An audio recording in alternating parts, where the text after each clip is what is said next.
இந்த நாட்டிலே 1000 வருடங்களாக வாழ்ந்த போதிலும் இஸ்லாம் பற்றிய சரியான புரிதலை இந்த நாட்டு மாற்று மத சகோதரர்களுக்கு வழங்க நாம் தவறியிருக்கிறோம். இந்த மிகப்பெரிய வரலாற்று தவறை நாம் செய்திருக்கிறோம். இதனை வரலாற்று துரோகம் என்று சொன்னாலும் அது பிழையாகாது. எந்த அளவுக்கு என்றால் இஸ்லாம் பற்றி எக்கச்சக்கமான சந்தேகங்கள்.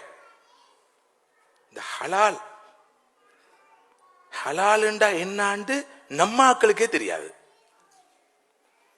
ஹலால் என்றால் கோழி, ஹலால் என்றா மாடு, ஹலால் என்றா ஆடு, கொஞ்சம் அங்கால போனா சாப்பாடு. ஹலால் நுண் ஹலால். உண்மை பேசுறது ஹலால், பொய் சொல்றது ஹராம். நம்பிக்கையோடு நடக்கிறது ஹலால், நம்பிக்கை துரோகம் செய்யறது ஹராம். ஏமாத்துறது ஹராம், புறம் பேசுறது ஹராம். அஜ்னபி மஹ்ரமி வரையறைகளை பேணாமிக்கிறது ஹராம். கொலை ஹராம், ஜினா ஹராம், பிழையான பார்வை ஹராம், பிழையான கேள்வி ஹராம், பிழையான சிந்தனை ஹராம் என்ற ஹலால் ஹராம் பற்றிய இந்த பார்வையை விளங்கவும் தவறிட்டோம், விளக்கவும் தவறிட்டோம், வாழ்க்கையில கடைபிடிக்கவும் தவறிட்டோம். எனவே ஹலால் என்று சொல்றது அவர்களுடைய இறைவனுக்கு பலியிடப்பட்ட பிராணியின் மாமிசம். அவர்களுடைய கடவுளுக்கு பலியிடப்பட்ட மாமிசத்தை ஏன் நாம் சாப்பிட வேண்டும்? நியாயமான கொஸ்டின். ஹலாலுண்டா சாப்பாடு, சாப்பாடுண்டா ஹலால். ஏனைய விஷயங்களை நாங்க காட்டல ஹலால் ஹராத்த. கல்யாணத்துல ஹலால் ஹராம் காட்டுறோமா? கல்யாணத்துல மஸ்ஜிதுல நிக்காஹ் மஜ்லிஸ்ல மட்டும்தான் ஹலால் ஹராம் வரையறைகள் பேணப்படும். ஈஜாப், கபூல், குத்பா, ஷாஹிது, வலி, அதோட நிக்காஹோட தலைவலி முடிஞ்சு. அதுக்கு பிறகு ஹோட்டல்ல ரிசப்ஷன் ஹால்ல பார்க்கணுமே.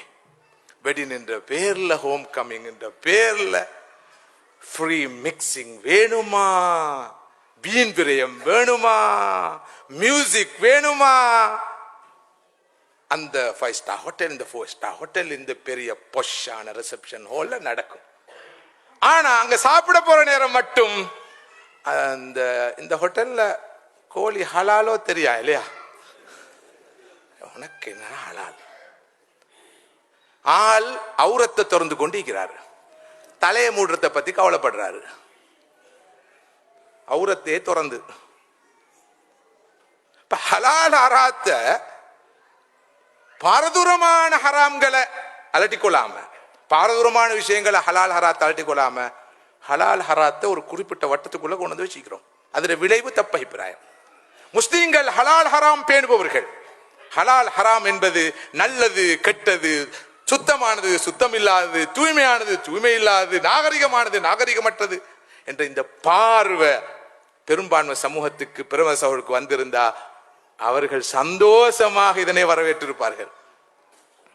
இந்த ஹலால் ஹராம் பிரச்சனை பற்றி எறிகிற நேரத்தில் இலங்கையில எல்லாருக்கும் சரியான குழப்பம். இதுக்கு எப்படி விளக்கம் சொல்ற? விளக்கம் தெரிஞ்சவனுக்கு பாச தெரியா, பாச தெரிஞ்சவனுக்கு விளக்கம் தெரியா. பெரிய குழப்பம், விளப்பம் இல்லாத குழப்பம். இந்த குழப்பத்துல சகோதரர்களை நம்புங்க, சில பெரும்பான்மை சமூகத்தை சேர்ந்த ஊடகவியலாளர்கள் தான் எங்க நாட்டு சமூகத்துக்கு ஹலால் ஹராம் சம்பந்தமான அருமையான தெளிவை கொடுத்தாங்க. அருமையான தெளிவை கொடுத்தாங்க. இதுதான் ஹலால், இதுதான் ஹராம், ஹராம் ஹலால் பற்றிய இஸ்லாத்துடைய பார்வை இதுதான் சொல்லி சிங்கள மொழியிலும் ஆங்கில மொழியிலும் அற்புதமாக பல ஆக்கங்கள் வெளிவந்தன, நல்ல தெளிவை கொடுத்தன.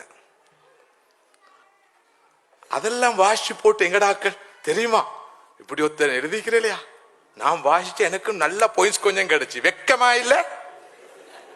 யாரு அந்த மாற்று மத சகோதரருடைய கட்டுரை வாசித்தா இவருக்கு இப்ப ஹலால் ஹராம் விளங்கிக்குது.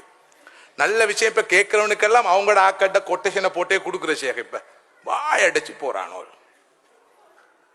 இது என்ன பார்வைன்னு கேட்கிறேன் நான். இலங்கை மண்ணை பொறுத்தவரையில் சகோதரர்களே, எங்களுடைய இலக்க நோக்கி நகர், அதே நேரம் எங்களுடைய இருப்பை உத்தரவாதப்படுத்தணும். அதுக்கு முதலாவதாக எங்களுக்கு மத்தியில் ஐக்கியம் தேவை, ஒற்றுமை தேவை. எங்கட பாரம்பரிய கருத்து வேறுபாடுகள் எல்லாம் மூட்டை கட்ட வேண்டிய காலம் வந்திருக்கிறது. இனியும் போதும் முரண்பாடுகள், இனியும் போதும் சண்டைகள், இனியும் போதும் பகைமையும் வெறுப்பும் அதிருப்தியும் கோஷ்டி மோதலும், யார் சரி யார் பிழை என்ற வாதம். இரண்டாவது, எமக்கு மத்தியில் ஒற்றுமை. இரண்டாவது, நமது நாட்டிலே வாழ்கிற இனங்களோட நல்லிணக்கத்தை, நல்லுறவை கட்டி எழுப்ப வேண்டி இருக்குது. போலியாக அல்ல, உள்ளத்தின் ஆழத்தில் இருந்து.